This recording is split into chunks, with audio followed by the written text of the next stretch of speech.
नरेंद्र मोदी की सरकार ने युवाओं का भविष्य बर्बाद करने के लिए एक नई योजना लागू की है। इसका नाम है अग्निपथ। इस योजना के तहत 17.5 से 21 साल के युवाओं को तीनों सेनाओं में यानी थल सेना, नौसेना और वायु सेना में भर्ती किया जाएगा और 4 बरस बाद वे सड़क पर आ जाएंगे। इस तरह ये अग्निवीर धोबी का कुत्ता बन जाएंगे, जो न घर का रहता है न घाट का रहता है। ऐसी स्थिति देश में इसलिए हुई है क्योंकि पिछले 8 सालों में नरेंद्र मोदी ने हिंदुस्तान का खजाना खाली कर दिया है और सरकार के पास न वेतन देने के लिए पैसे हैं, न पेंशन देने के लिए पैसे हैं और युवाओं के भविष्य के साथ खिलवाड़ किया जा रहा है।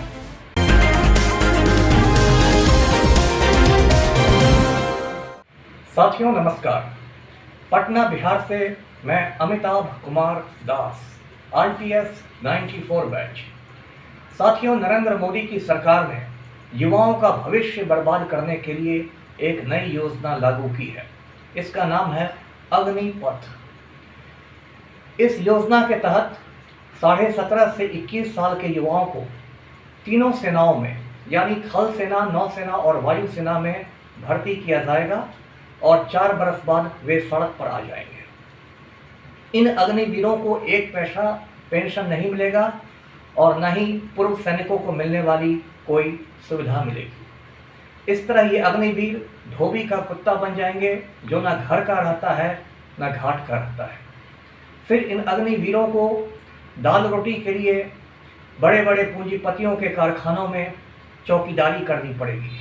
ये अग्निवीर अंबानी और अडानी के फैक्ट्रियों में चौकीदार का काम करेंगे और यही चीज़ नरेंद्र मोदी चाहता है।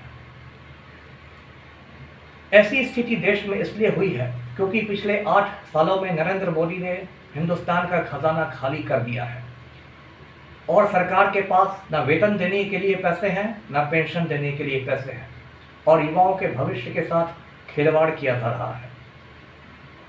ये सरकार कभी लोगों के घर पर बुलडोजर चलाती है, कभी युवाओं के सपने पर बुलडोजर चलाती है।